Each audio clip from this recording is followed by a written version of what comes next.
ओम नमो भगवते वासुदेवाय। ओम नमो भगवते वासुदेवाय। ओम नमो भगवते वासुदेवाय।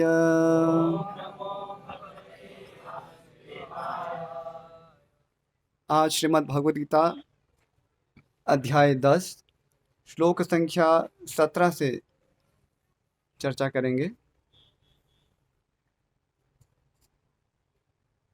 पाठ करना है,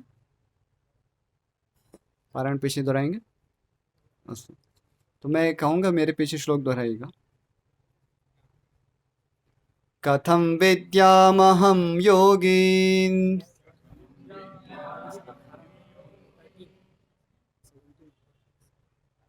17 हो? ओके, आज ये लिखा कौन सा है? 18 लिखा। ओके, 18 है तो 18 का पार्ट लिखा हुआ 18 है। वैसे दोनों कनेक्टेड ही है। अस्तु। विस्तरेणात्मनो योगं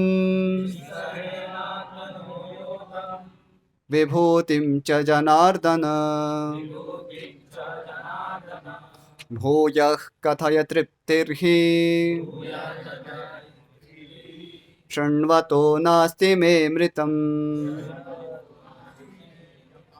शब्दार्थ: विस्तरेण, विस्तार से, आत्मनः, अपनी, योगम, योग शक्ति, विभूतिम, ऐश्वर्य को, च, भी, जन अर्दन, हे नास्तिकों का वध करने वाले, भूयः, फिर, कथय, कहें, तृप्ति ही, तुष्टि, ही, निश्चय ही, शृण्वतः, सुनते हुए, न अस्ति, नहीं है, मैं, मेरी, अमृतम, अमृत को।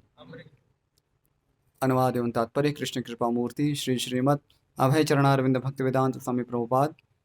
अनुवाद: हे जनार्दन, आप पुनः विस्तार से अपने ऐश्वर्य तथा योग शक्ति का वर्णन करें। मैं आपके विषय में सुनकर कभी तृप्त नहीं होता हूँ, क्योंकि जितना ही आपके विषय में सुनता हूँ उतना ही आपके शब्द अमृत को चखना चाहता हूँ।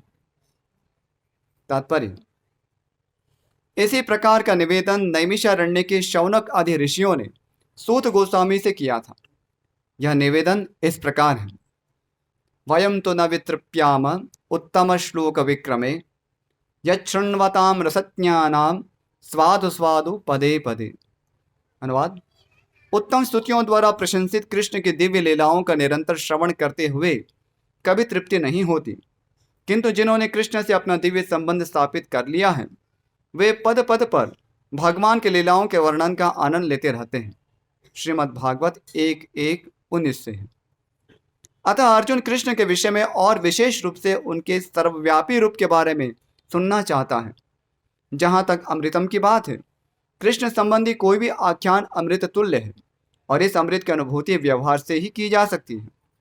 आधुनिक कहानियाँ, कथाएं तथा इतिहास कृष्ण की दिव्य लीलाओं से इसलिए भिन्न है क्योंकि इन संसारिक कहानियाँ के सुनने से मन भर जाता है, किंतु कृष्ण के विषय में सुनने से कभी थकान नहीं आती। यही कारण है कि सारे विश्व का इतिहास भगवान के अवतारों की लीलाओं के संदर्भों से घटा हुआ है।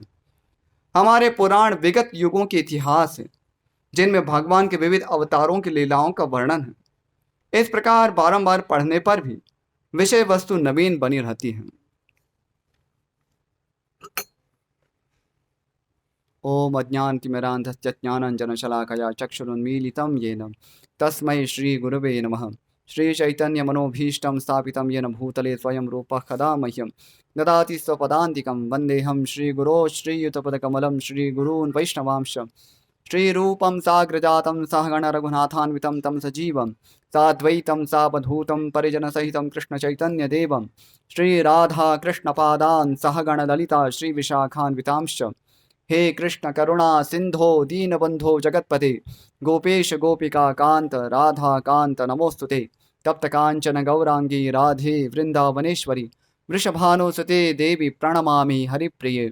वाञ्छाकल्पतरुभ्यश्च कृपा सिन्धुभ्य एव च पतितानां पावनेभ्यो वैष्णवेभ्यो नमो नमः। श्री कृष्ण चैतन्य प्रभु नित्यानंद श्री अद्वैत गदाधर श्रीवासादि गौर भक्त वृंद। हरे कृष्णा कृष्ण कृष्ण हरे हरे, हरे राम राम राम हरे हरे। इसके पहले का जो श्लोक था जिसमें अर्जुन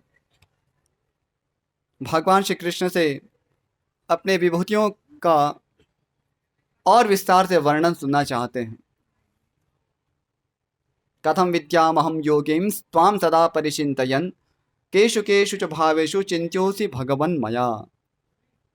तो अर्जुन का कहना है कि मैं किन किन भावों में हे भगवान आका मैं चिंतन कर सकूं। इसके तात्पर्य में श्रील प्रभुपाद समझाते हैं कि यहाँ पर भगवान श्री कृष्ण की जो विभूतियाँ हैं, यानी कि जो भौतिक शक्तियों में भगवान अपने आप को प्रकट करते हैं, भौतिक शक्तियों के माध्यम से जो भगवान श्री कृष्ण अपने आप को प्रकट करते हैं, उनके विषय में अर्जुन यह प्रश्न पूछ रहे हैं। और यह प्रश्न अर्जुन का कोई व्यक्तिगत नहीं था। ये जो प्रश्न किया जा रहा है कि भगवान मैं आपको किस प्रकार से विभिन्न भावों में अर्थात पदार्थों में, भौतिक पदार्थों में देख सकूं, तो यह प्रश्न अर्जुन जैसे विशुद्ध भक्त के लिए उपयुक्त नहीं था। किंतु अर्जुन चूंकि एक विशुद्ध भक्त होने के कारण करुण हृदय है, इसलिए वे जन सामान्य के लिए यह प्रश्न पूछ रहे हैं। जो भी भगवान श्री कृष्ण को आसानी से समझ नहीं सकते, जिनके लिए भगवान श्री कृष्ण केवल एक इतिहास है, परमेश्वर नहीं है, इस रूप में वे भगवान श्री कृष्ण को नहीं सराह सकते या नहीं समझ पाते, उनके लिए अर्जुन ये प्रश्न पूछ रहे हैं, जिससे कि भगवान श्री कृष्ण को समझने का उनका शुभारंभ हो।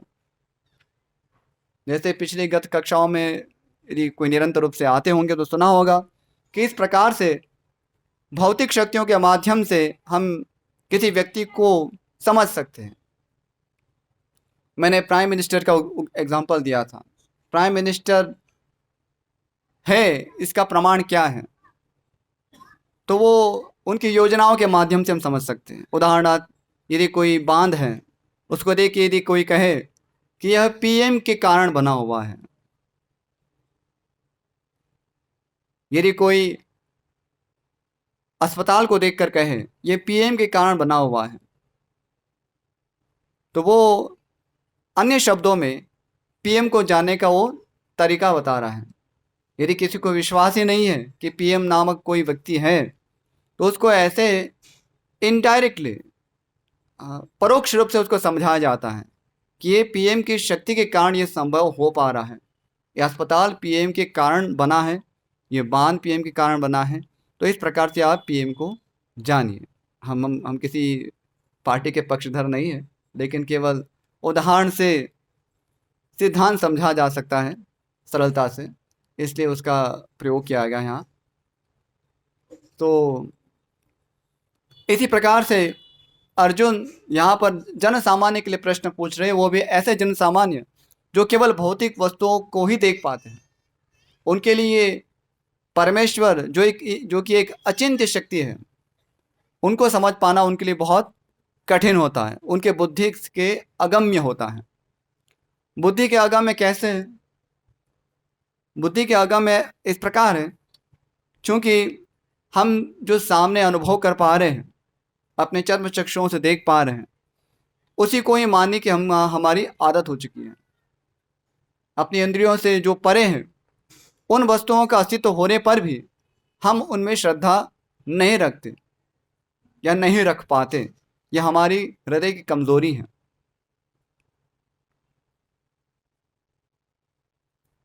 जैसे शास्त्रों में एक उपमा दी जाती है, कूपमंडूक न्यायः। कूपमंडूक न्याय अर्थात कुएं के अंदर रहा मेंढक। तो कुएं के अंदर जो मेंढक होता है, उसको समुद्र की कल्पना यदि कोई दे तो उसे वो पछते नहीं है, उसके लिए केवल वो एक परिकल्पना बन जाती है।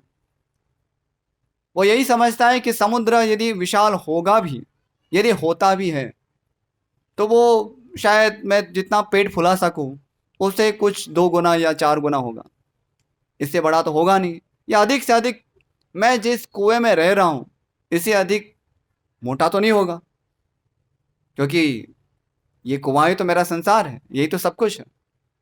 तो इस प्रकार से अ, जो अपनी समझ शक्ति को भौतिक वस्तुओं की तक ही सीमित रख पा रहा है, अर्थात जो वो देख पा रहा है, अनुभव कर पा रहा है, उसी को परम प्रमाण के रूप में समझता है, जिसे शास्त्रार्थ की भाषा में कहे तो प्रत्यक्ष प्रमाण को ही वो प्रमाण मानता है।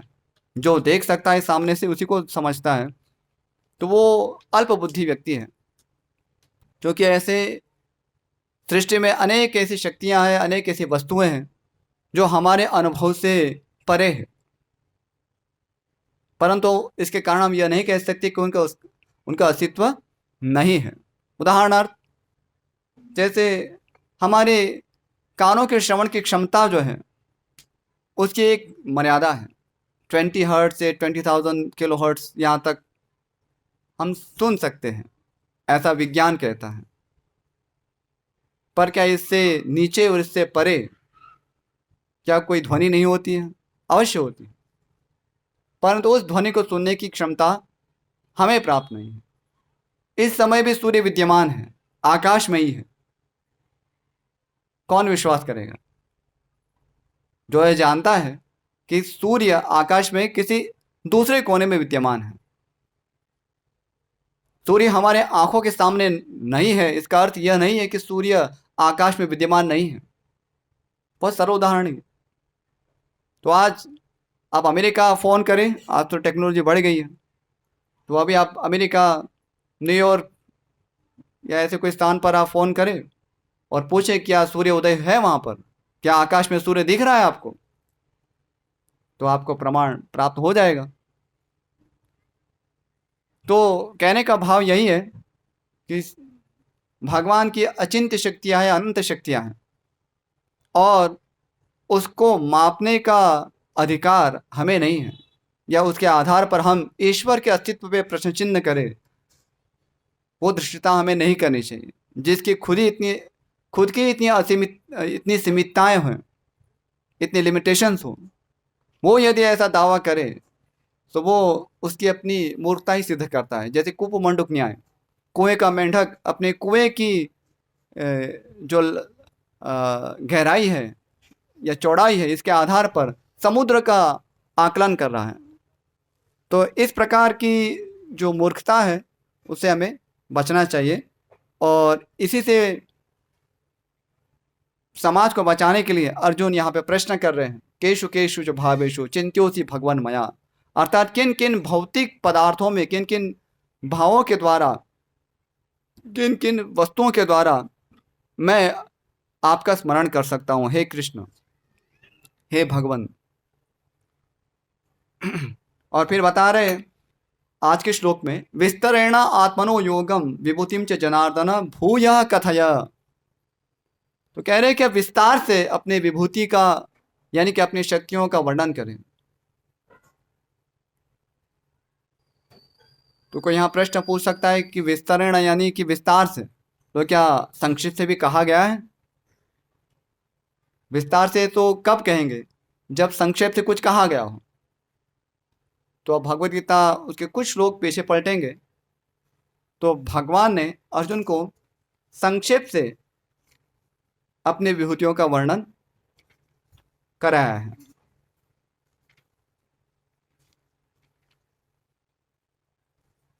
श्लोक संख्या 4 और 5 में भगवान बता रहे हैं कि कैसे सब कुछ मुझसे ही उत्पन्न होता है।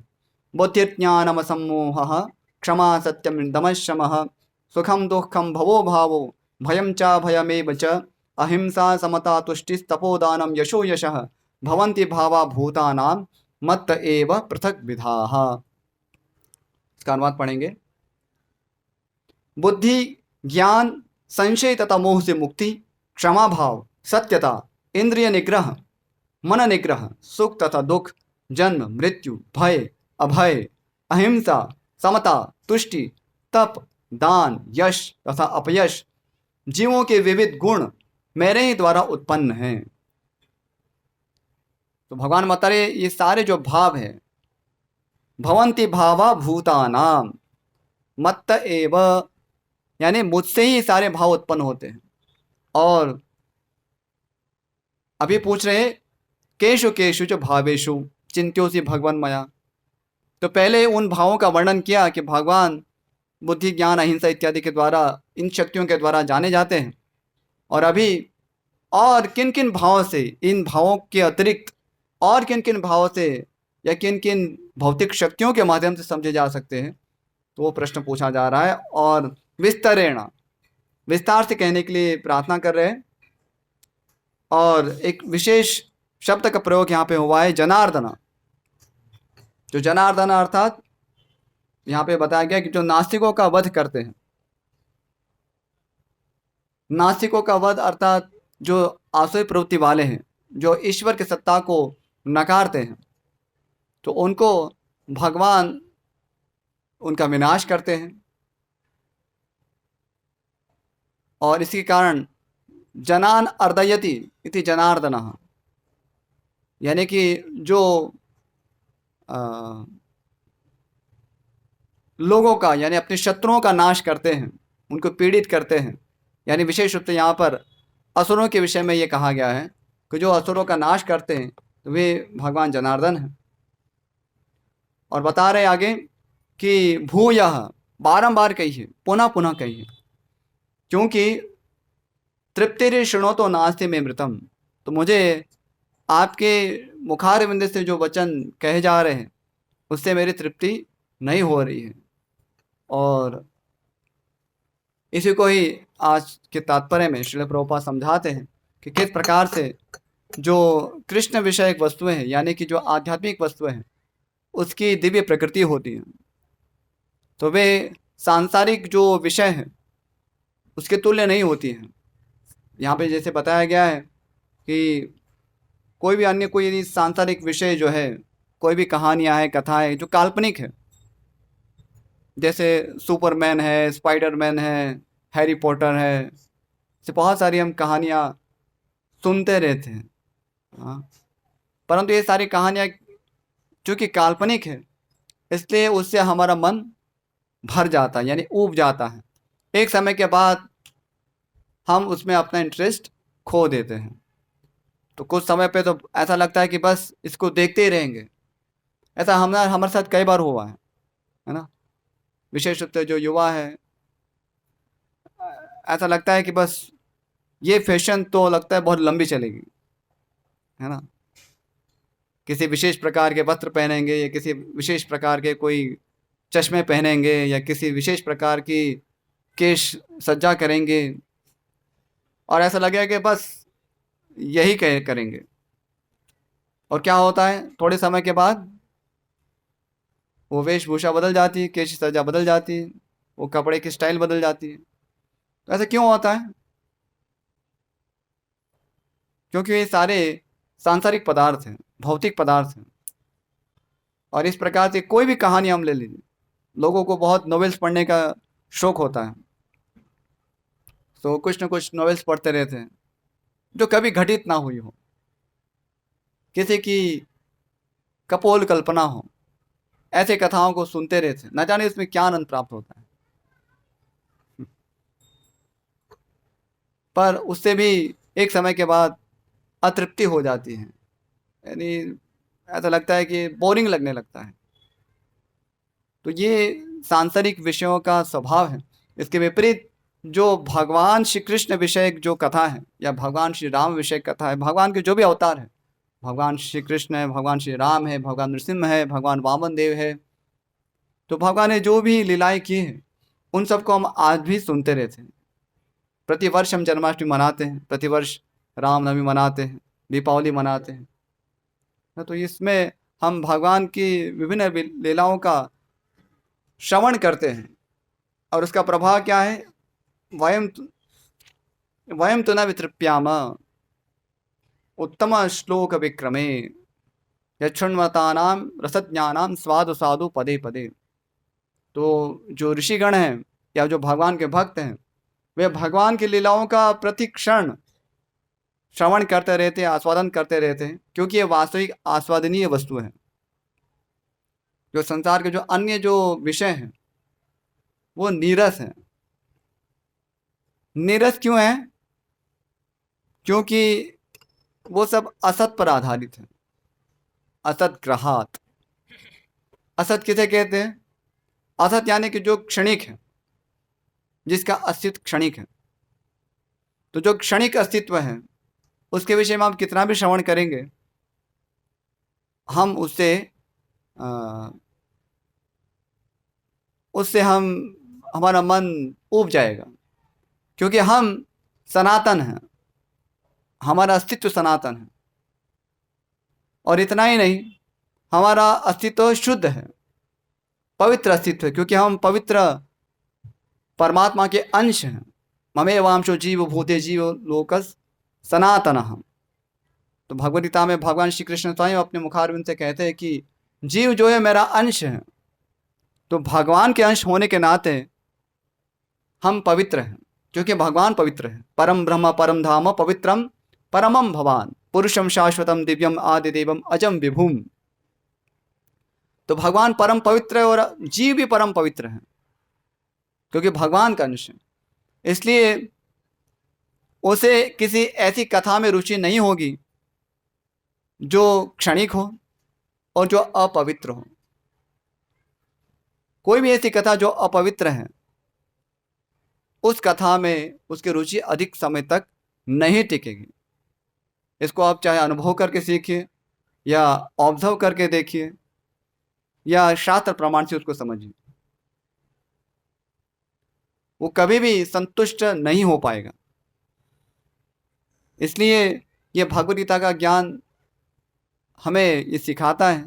गुरु परंपरा के द्वारा इसको हम जन जन तक पहुंचाने का प्रयास कर रहे हैं, कि लोग इसको समझ सकें कि हम जिन वस्तुओं में आनंद ढूंढ रहे हैं, वे वस्तुएं चूँकि भौतिक है, क्षणिक है, अपवित्र है, इसलिए वो हमें कभी सुख प्रदान नहीं कर सकती। सुख का आभास जरूर होता है, सुख का आभास होता है कि इन वस्तुओं के सेवन से हमें परम शांति मिल जाएगी। कुछ तो शांति मिलती है, जैसे आप बहुत सुंदर कोई संगीत सुनते हैं, बहुत सारे गाने हैं, तो आपको क्षणिक काल के लिए तो लगता है कि हाँ कितना सुंदर लग रहा है, क्या गाया, हाँ हाँ हाँ, है ना।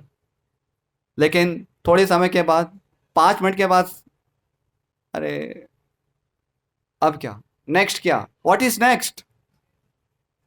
तो हम हमेशा व्हाट इज नेक्स्ट ही करते रहेंगे, क्योंकि उससे ऐसा नहीं कि हम तृप्त हो गए, लेकिन उस गाना सुन सुन के, मान लीजिए बहुत बहुत ही अच्छा प्रिय लगा गाना, अरे बहुत प्रिय लगा, कितनी बार सुनेंगे। ठीक है, 5 मिनट का गाना था, आपने 1 घंटे तक सुन लिया। कई लोग ऐसा करते हैं ना, बहुत प्रिय लगा तो बहुत रोज सुनते रहते हैं। कितना सुनेंगे आप, कितना सुनेंगे? 1 घंटा, 2 घंटा, 3 घंटा, 5 घंटा, 6 घंटा, और कितना सुनेंगे? कोई कहेंगे नहीं नहीं मैं तो बहुत सुनता हूँ। ठीक है, 1 महीना, कुछ महीने, 1 साल, 2 साल, चैलेंज करके मैं कहता हूं कि किसी व्यक्ति ने 2 साल तक किसी कोई एक ही गीत को गाया हो, रोज सुना हो, 2 साल के बाद उसका कुछ न कुछ तो अंदर परिवर्तन हो चुका होगा, ये अभी कुछ नया चाहिए, ये बहुत हो गया। होता ही है, ये वास्तविकता है। ऐसा क्यों होता है? क्योंकि जो हम आनंद ढूंढ रहे हैं वो क्षणिक वस्तुएं हैं। हाँ, यदि किसी ने पवित्र चेतना से पवित्र भगवान की लीलाओं का यदि कथन किया होगा, तो उस कथा को सुनने में हमारी तृप्ति नहीं होगी। वो पवित्र गीत, वो भगवान का पवित्र नाम हमेशा हमारे कानों में गूंजेगा और हमें उसको सुनने की इच्छा बनी रहेगी। तो ये भगवान की दिव्य प्रकृति है, और प्रत्यक्ष प्रमाण से भी ये सिद्ध है। हम कोई भी ऐसा विषय यदि ले, बड़े बड़े जो नेतागण भी है बहुत अच्छा आख्यान करते हैं, है ना। बहुत सारी उसमें वैविध्य होता है, जटिलताएं होती है, एक दूसरे पर कटाक्ष होते हैं, व्यंग होते हैं, लेकिन कितने समय तक अच्छा लगता है। कई बार अ, ऐसे जो मीटिंग्स होती है उसमें यदि आपने कभी ऑब्ज़र्व किया हो तो, नहीं किया तो भी अच्छी बात है, लेकिन यदि कभी ऑब्ज़र्व किया हो तो लोग अपने-अपने स्मार्टफ़ोन में लगे रहते हैं। वो नेताजी क्या भाषण कर रहे हैं उसमें किसी का ध्यान भी नहीं होता है। क्योंकि लोगों को पता है कि वही खिचड़ी परोसने वाले हैं, कुछ विशेषता है नहीं उसमें। और चूँकि वो नीरस विषय है, इसलिए लोगों की इसमें ज़्यादा रुचि नहीं रह पाती। तो इसलिए अ, इसका यह अर्थ नहीं कि हमें समाज में इस प्रकार से अ, जो भौतिक कार्यकलाप होते हैं, चाहे किसी भी क्षेत्र में हो, तो उसका अपना कोई स्थान नहीं है। उसका स्थान है और वो रोचक भी बन सकता है, रसप्रद बन सकता है, हमारे लिए आनंददायक बन सकता है, लेकिन कब? जब वो कृष्ण चेतना से पूरित होगा तब। क्या भगवान श्री राम की कथा, उसमें क्या कोई किसी भी पॉलिटिक्स से क्या कम है क्या? हाँ, पूरे रामायण हमने सुनी होगी, कितना पॉलिटिक्स होता है। आज के जैसा जो पॉलिटिक्स है उसे तो बहुत बड़ा पॉलिटिक्स था। 14 साल के लिए भेज दिया था वनवास, और वो भी अपने ही माता के द्वारा।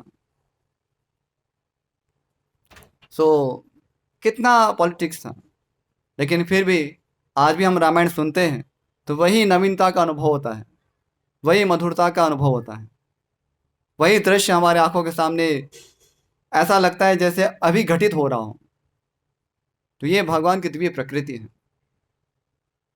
तो इसलिए जो भी इतिहास पुराण दिए गए, विशेष रूप से इतिहास में रामायण है और महाभारत है, और रामायण और महाभारत दोनों ही भगवान श्री कृष्ण और उनके जो भक्त हैं, विशुद्ध भक्त हैं, जिनका एकमात्र उद्देश्य भगवान से प्रेम करना है, तो ऐसे भक्तों की कहानियों से भरे पड़े हुए हैं। महाभारत इसलिए रुचिकर नहीं लगता कि उसमें दुर्योधन है, इसलिए वो रुचिकर इसलिए है क्योंकि उसमें पांडव हैं, जो भगवान के विशेष विशुद्ध भक्त हैं। बाकी दुर्योधन जैसे कार्यकलाप तो आज भी हो रहे हैं संसार में, इससे भी घटिया काम लोग कर रहे हैं, है ना। किसी लोगों ने कब, शायद आपने सुना हो, हमास करके, है ना। हमास इसराइल पे जैसे अटैक किया था, आक्रमण किया था, तो कितने दुर्दशा, स्त्रियों बच्चों पर कितना अत्याचार किया था। दुर्योधन तो इतना बुरा नहीं था, दुर्योधन बुरा था लेकिन इतना बुरा नहीं था, क्योंकि उसको जब ज्ञात होता है कि अश्वत्थामा के द्वारा 5 पांडवों के चक्कर में उसने पांडवों की ही 5 पुत्रों को सुप्त अवस्था में मार डाला, जब वो यह सुनता है तो उसे बहुत खेद होता है, उसे कष्ट होता है कि कम से कम हमारे वंश का कुछ तो बाकी रहता। तुमने अकारण उन निरपराध बालकों का वध किया, ये बहुत ही घृणित कार्य किया। अश्वत्थामा सोच रहा होता है कि मेरे इस कार्य से दुर्योधन को प्रसन्नता होगी, क्योंकि वो अपनी स्वामी भक्ति दिखा रहे थे, लेकिन दुर्योधन फिर भी इससे प्रसन्न नहीं हुआ। उसका द्वेष था पांडवों से, उनका प्रतिशोध लेना चाह रहा था, उसकी अपनी जिद थी, ईर्ष्या थी, द्वेष था, जो भी है, लेकिन इतना भी गंदा नहीं था आज के जो राक्षसों की तुलना में कह रहा हूँ। ऐसे ऐसे जो वीडियोज आए थे जिसमें किसी गर्भवती महिला के पेट को चीर कर उसके शिशु को उसके सामने वध किया गया, और फिर उस स्त्री का भी वध किया गया। ऐसे ऐसे वीडियोस आ रहे हैं, बहुत ही दर्दनाक, मतलब दर्दनाक किसे कहती है, उसकी परिभाषा बदलनी पड़ेगी। कितनी पाशविकता है। एनीवे, तो कहने का भाव है कि भगवान के जो विशुद्ध भक्त हैं उनके द्वारा ये अ, सारे जो कार्यकलाप हैं, उसी कारण हमें ये सारे इतिहास सुनने चाहिए, क्योंकि उससे हमें अनेक शिक्षाएं प्राप्त होती हैं, बहुत सारी शिक्षाएं प्राप्त होती हैं। तो ऐसा नहीं, कई बार लोग समझते हैं भाई ठीक है इससे कुछ पुण्य मिलता है, पुण्य तो प्राप्त होगा ही भगवान की कथा सुनने से, लेकिन और वो भी ऐसा पुण्य कि जो कभी घटता नहीं है। बाकी सब पुण्य करेंगे, अन्नदान करेंगे या या गोदान करेंगे, अथवा किसी किसी को भूखे को आप भोजन करा देंगे, तो उससे कुछ पुण्य प्राप्त होगा, उससे आपको आपको उत्तम जन्म, ऐश्वर्य इत्यादि की प्राप्ति हो सकती है, स्वर्ग प्राप्ति इत्यादि इसमें हो सकता है। लेकिन जो भगवान के लिए जो दान किया जाता है, या भगवान के संबंध में जो भी हमारे पुण्य होते हैं, कथा श्रवण करने से जो पुण्य प्राप्त होता है, वो अक्षय होता है, यानी कि वो हमें हमेशा हमारे साथ रहता है और हमें भक्ति में हमें आगे बढ़ाता है। और अनेक ऐसी शिक्षाएं हमें प्राप्त होती हैं भगवान के चरित्र से। तो वो जो शिक्षाएं हैं वो हमें प्रेरणा लगती देगी और हमें संतुष्ट भी करेंगे, क्योंकि ये सब सारी पवित्र लीलाएं हैं, इसमें कोई भी अपवित्रता का अंश नहीं है। इसके स्थान पे आप संसार में आज तक की बनी कोई भी आप मूवी देख लीजिए, कोई भी मूवी, हम चैलेंज कर सकते हैं। तद्वायसम तीर्थम, शास्त्रों में ऐसे कोई भी जो ऐसे अ, कृष्ण इतर जो भी चर्चाएं हैं जिसमें कृष्ण या ईश्वर केंद्र में नहीं है, वो सारी चर्चाओं को कहा गया है तद्वायसम तीर्थम, कौओं का रमणीय स्थान, कौओं का तीर्थ स्थान बताया गया है। कौवे कभी तीर्थ में नहीं जाते, लेकिन यहाँ उपहासवश कहा गया है कि जैसे कौवे रहते हैं, कौवे कहाँ रहते हैं, कूड़े कचरे में देखे जाते हैं। तो जो कूड़े कचड़े में जो रहते हैं, ऐसे लोगों का वो स्थान है। तो हम देखते हैं कि ऐसे कोई भी मूवी है, शायद हमें लगे इन्हें बहुत अच्छी थी, बहुत बेस्ट सेलर बनी, या उसके बहुत सारी चाहक थे, बहुत प्रसिद्ध हुई थी, कितना उसका एक ड्यूरेशन है, लोग धीरे धीरे उसको भूल जाते हैं। वो हमेशा साथ में नहीं रहती, क्योंकि उसमें कहीं ना कहीं अपवित्रता छिपी हुई है। और इसलिए हमें ऐसे कोई भी ऐसे अपवित्र कार्यकलाप संतुष्ट नहीं करते। उसी स्थान पर जब हम रामायण है, महाभारत या पुराणों की जो भी कथा है, भगवान शिव की कथा है, सती की कथा है, तो ये सब भगवान की भक्त हैं। तो वो कथाएं जब हम पढ़ते हैं तो हमें हृदय को पुष्ट करती है, संतुष्ट करती है। तो ये कथाओं से, ये कथाएं क्योंकि इसमें पवित्र आत्माओं का क्रियाकलाप है, इसलिए वो हमें परम संतुष्टि प्रदान करता है। और इसलिए अर्जुन यहाँ पे कह रहे हैं कि मुझे आपके मुख से आपकी शक्तियों के विषय में जानने की इच्छा हो रही है, और मुझे अमृत तुल्य लग रहा है। और इसकी अनुभूति जो प्रतिदिन श्रवण करते हैं वो स्वयं कर सकते हैं, पर उसकी एक परीक्षा है कि आपको जो गुरु परंपरा, प्रामाणिक गुरु परंपरा है, उसके माध्यम से उसको श्रवण करना होगा।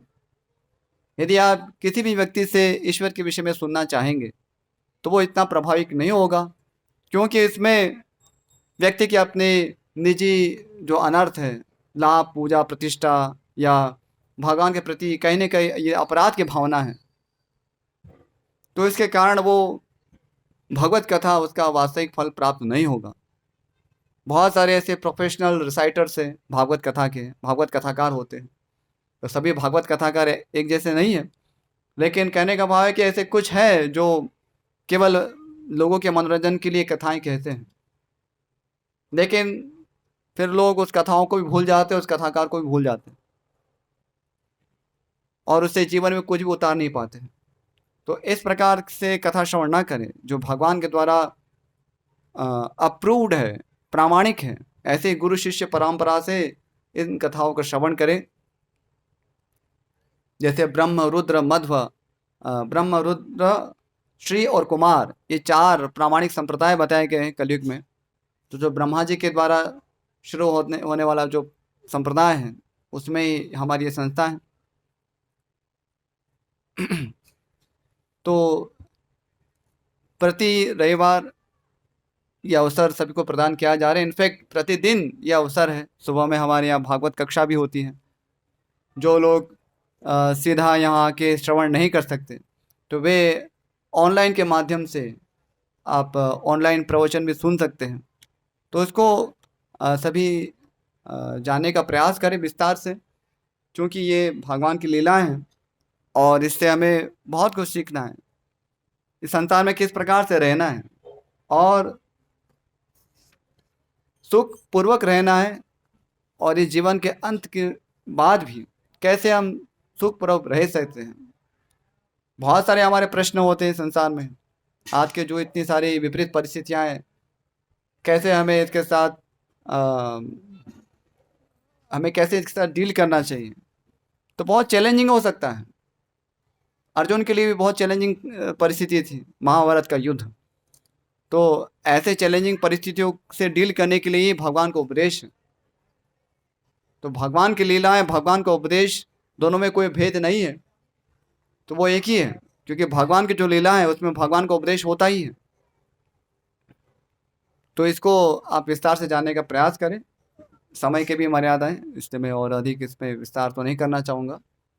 कोई यदि प्रश्न जिज्ञासा हो तो एक आध प्रश्न पूछ सकते हैं। अस्तु।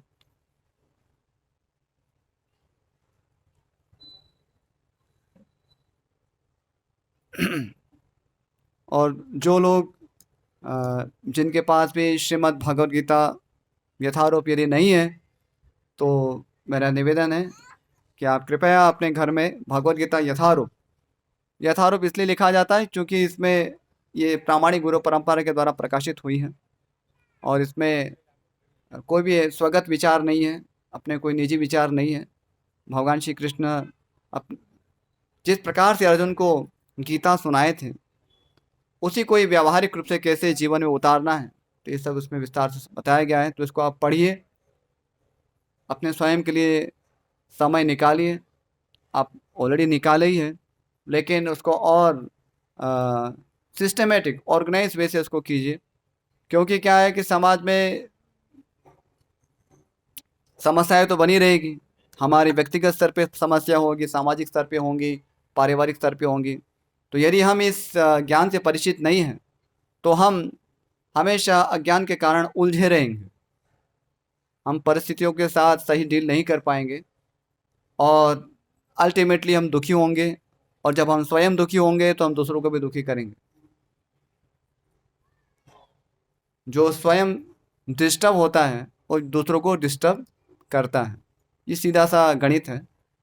आप उस पर ज़्यादा मेडिटेट कर सकते हैं, क्योंकि आप यदि समाधान का अंश नहीं है, यदि आप समाधान के भाग नहीं हैं, तो आप समस्या का भाग तो बन ही चुके हो। इसलिए हम समाधान का भाग बने। Let's be a part of solution, let's not be the part of problem. तो संसार में बहुत सारी प्रॉब्लम्स हैं, तो हम उसका भाग ना बने, हम समाधान का भाग बने, सॉल्यूशन का भाग बने। तो बहुत सारे जो आपको प्रश्न होते भी होंगे, समाज में जो चल रहा है, परिवार में जो चल रहा है, वैश्विक स्तर पे जो चल रहा है, किस प्रकार से उसको समझा जाए, किस परिप्रेक्ष्य से उसको देखा जाए, तो भगवद गीता हमें क्या सिखाती है, कैसे हमें देखना चाहिए इन सब घटनाओं को, तो वो सब समझने के लिए ये अवसर है। तो इसको कृपया करके मत खोइए, नहीं तो इसमें सबके लिए सब कुछ ना कुछ है। यदि कोई कहे कि मैं पूरे विश्व की चिंता करने के मेरी औकात नहीं है, मैं बस अपना घर चला लूँ, वही बड़ी बात है, तो ऐसे लोगों के लिए भी है। तो कम से कम अपने पारिवारिक स्तर पे, निजी स्तर पे तो आप उसको अप्लाई कर सकते हैं, क्योंकि निजी स्तर पे भी समस्याएं तो है ही। हमें क्रोध आता है, हम धैर्य नहीं रख पाते हैं, हम काम के वशीभूत हो जाते हैं, है ना, बुरी आदतों के वशीभूत हो जाते हैं। ये सब क्या है? ये सब स्वाभाविक स्थिति नहीं है हमारी, ये हमारी अस्वाभाविक स्थिति है। तो इसको विस्तार से जानने का प्रयास करें। अस्तु, यहाँ पर समापन करेंगे।